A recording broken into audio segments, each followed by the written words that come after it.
Good evening. Welcome to 3600 Seconds. Tonight, we've got some fabulous stories for you. Common Core testing. Is it what's good for America? That story coming up in a bit. Plus, we're also going to meet a little boy who isn't little, nor is he a boy. Also, the morality of IHOP.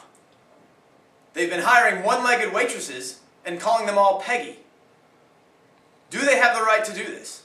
But first, a very special story about American icon, Ronald McDonald. You all know him well, you've had his burgers. But what you might not know is that he started out as a mime. And we have with us a special guest, Ronald McDonald's twin brother, Donald McDonald. And we're going to meet with him now and talk with him about the rise and the fall of an American empire. Tonight on 3600 Seconds. So we're here today with world-renowned mime and mime advocate Donald McDonald, twin brother of the well-known Ronald McDonald of the McDonald's food chain. Donald, how are you today? I am, as you would say in America, I'm doing quite well, thank you. So Donald, let's go back to the beginning. How it all started. You and your twin brother Ronald. How did you become two of the best mimes that the whole world has ever seen? Ronald and I grew up in a very warm, nurturing family. The arts are very important to my family. But one day we watched the, how do you say, mime antics of Marcel at the local exposition. And we were captivated. It was so pure. It was so beautiful. It was the essence of the artistic expression and movement. From that day forth, we knew we could do no else. So I'm hearing a French accent. Why is it that you speak with a French accent? It was my understanding that you and your brother grew up in Hibbing, Minnesota, right here in the United States. You're a funny man. You're funny man. You know that I am from Minnesota, much like the Boub de Lyon.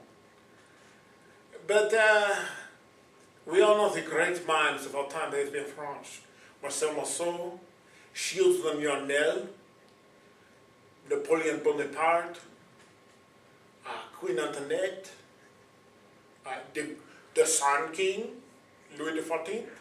All of them mimes, all of them French. To be the mime, you must be the mime.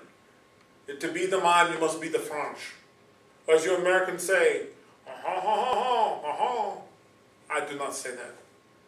So, do I speak French? No, I speak just with French accent. I know no French. Donald, this might be an off-putting question, but normally mimes don't talk. So what has made you come forward and speak your story to the world? For me, I work to perfect my craft. For Ronald, it is natural. He is the Michael Jordan of the mime world. It is effortless. He walks against the wind. You can see the leaves blowing in his face. It's a thing of beauty. And then he settles out. I can no longer sit silent. I can no longer be a man in a box. So how did you know that Ronald was a better mime? Growing up, we were each other's muse. We would push each other's limits. Push! Be better! Be stronger! Pull the imaginary rope! Peel the banana! We worked and worked! And then we went to the International Exposition of Mime and Mime Affairs. And we went to the competition. We placed 1-2. But the distance between his one and my two was like the distance between diamond and topaz on the hardness scale. How do you feel about the McDonald's food chain empire? Do you appreciate a nice, juicy Big Mac every now and then? You sicken me. First, it is Le Big Mac. But you sicken me. I cannot go there. My brother takes his talent and he sells out.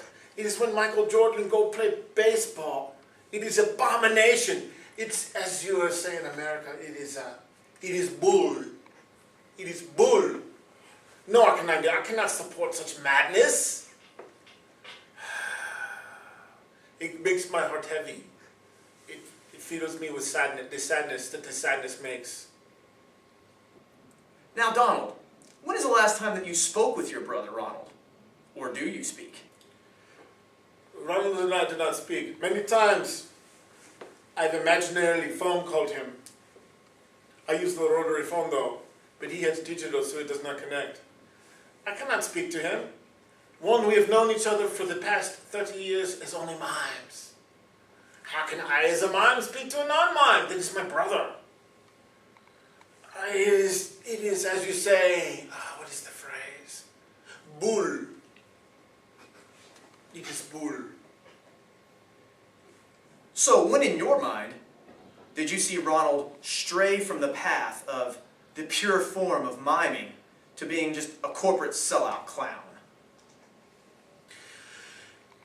He went in one day from eating an imaginary hamburger to eating a real hamburger. It is the sadness. It is the sadness. He is a corporate shill.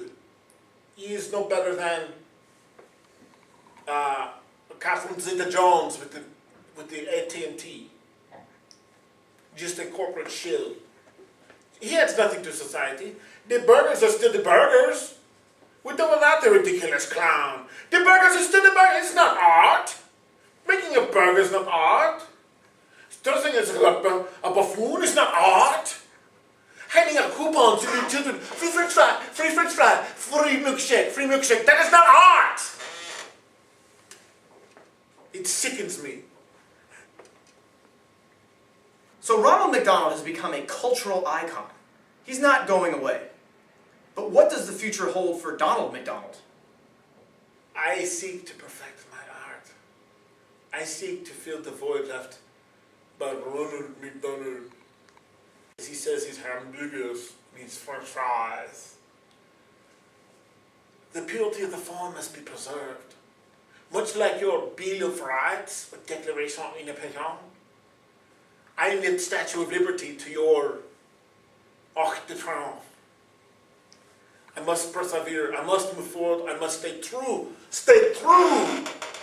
to me, Donald McDonald. Thank you for meeting with me today, Donald. It's been a pleasure. Thank you, my friend. It took a lot of bravery today for Donald McDonald to come forward and tell his side of the story. We appreciate you listening, America. Coming up after the break, we're going to have a little performance by the Andrew Miner Ballet Moment on 3600 Seconds.